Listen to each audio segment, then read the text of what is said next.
This is America in the second half of the 20th. Jeanette is a slave. Not a slave by circum ago, a choice that at the time. The pace of modern teenage society is often fast. The beat is sometimes frantic. Culture, the need to belong is ever present. Associations are quickly and easily made. Boy meets girl. It often takes experience and maturity to arrive at wise decisions. A friendly, outstretched hand, an engaging smile, and offer. It is second all, or more commonly referred to as a red. But to the group, it's a means to an end. What can be the harm? After all, the 20th century is run on pills. A pill for extra vitamins, a pill to go to sleep, a pill to wake up. Why not a pill to make you feel good?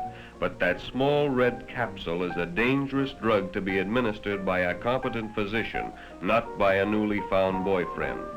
But the pressure of the group, the need to belong, the desire to try something new is too great a temptation. But the effect isn't long and lasting, and when the drug wears off and the coming down, as it's called, takes place, you feel let down and tired. But more persuasion, a greater need to belong, and it isn't long until you try again and again. You try new things, the hypnotics as they're called, seconal or reds, nembutol or yellows, tuinol and phenobarbital, and the stimulants amphetamine, dexedrine, and benzedrine or bennies.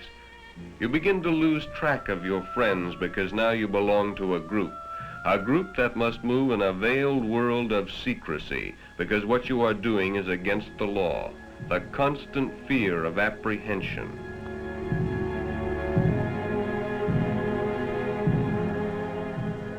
Now you meet like conspirators because the passing of pills is dangerous and must of necessity be secretive. Nerves begin to wear thin. The fun of everyday living goes, and you begin to wonder what your friends and parents think. The guilt grows, and as it does, the need for something that will bring more relief, dispel the fears that you yourself have created. You become more dependent on one another, but your pleasure in each other's company becomes less satisfying, and you depend more and more on the pills to help. Finally, the pills are not enough, and you're ready for the second act of your three-act tragedy.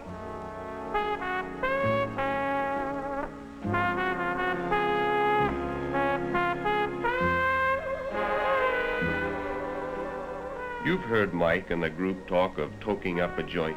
You know it means smoking marijuana. Mike is more experienced than you in the ways of narcotics, but until now he has never suggested that you toke up together. But the pills don't give either of you the desired effect any longer, and in the insecurity of your relationship you feel a need to find some new experience to bind you together. So a suggestion that only a short month ago would have been repulsive now is considered. The smell and the taste are anything but pleasing. It makes you cough and your throat becomes dry and hot. You feel like you're floating. You concentrate on one object, a tree in the distance. It's called fixing. As you concentrate, time slows down. You hallucinate, that is, you dream.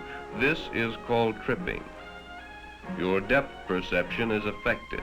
If you had to step off a curb or get out of a car, you would probably need help because the distance might be exaggerated.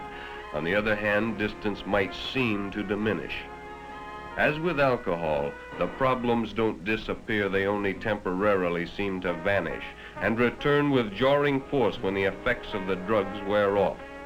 But when you get on narcotics, it's like starting a never-ending downward tailspin from 30,000 feet. You become less sure of yourself, your surroundings, your friends. Quarrels are more frequent with your parents and loved ones. You try to convince yourself you're right, but deep inside you know you're not. You lose your sense of values. You think of little else but another blow-up, your newfound language for smoking marijuana. You've completed the second act, and the third act curtain is just about to go up. You don't know it now, but when it does, it's the beginning of the end, the point of no return. It can start in many ways, at a party, in the secrecy of a dirty room. That's how your third act began, at the top of a crummy staircase on the second floor of a sleazy apartment building. Now a new character enters your tragedy. His name is Eric. You and Mike had gone to his place to pick up your week's supply of pills. You didn't like Eric, but Mike had insisted. He'd welded you to his code of secrecy and forced you to help push the pills so you wouldn't cop out on him. A user learns to trust no one, not even his best girl. You sat toking up. It didn't give you the kick it used to. Eric, like all addicts, knew this. Oh, yes, he smoked with you, but only to be sociable until the time came when he could introduce you and Mike to heroin. A year ago, you would have been revulsed at the thought of heroin, but now it's an easy step from marijuana to heroin. A pill, a cigarette, a hypodermic needle.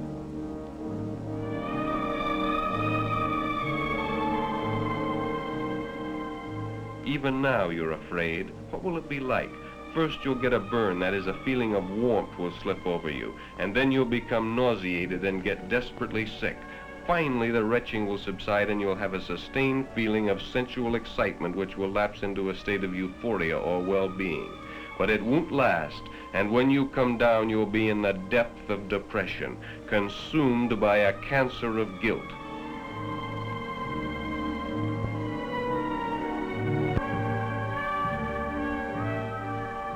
For just 1 second, your conscience pricks as you see the needle inserted and the death-dealing liquid slipping in and mixing with Michael's blood. For a moment, you want to say no, but the will to resist is gone.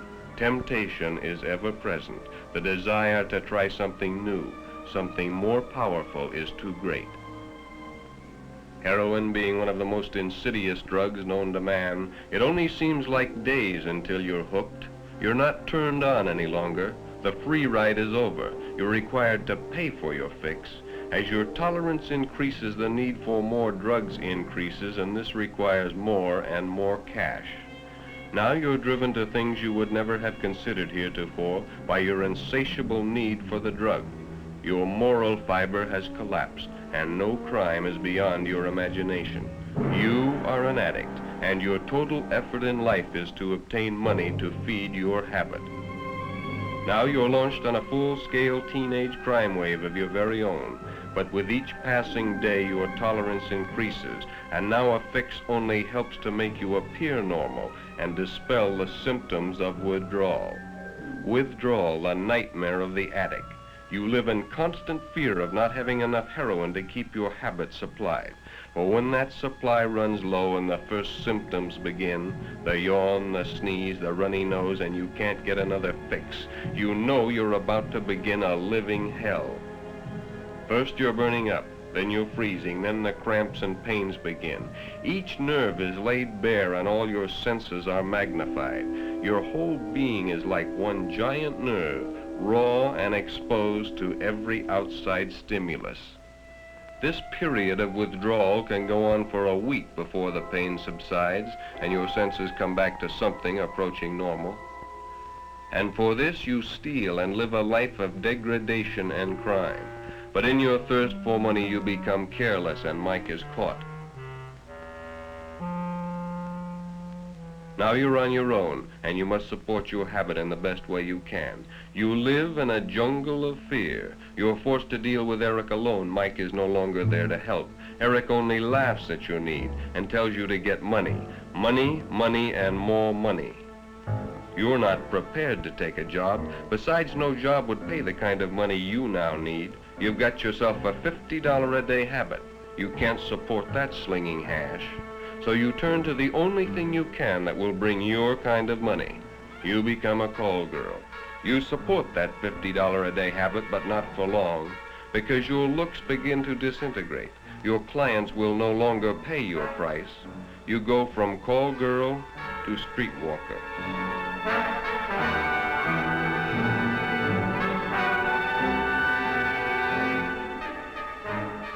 Then on your 20th birthday, you're picked up for soliciting.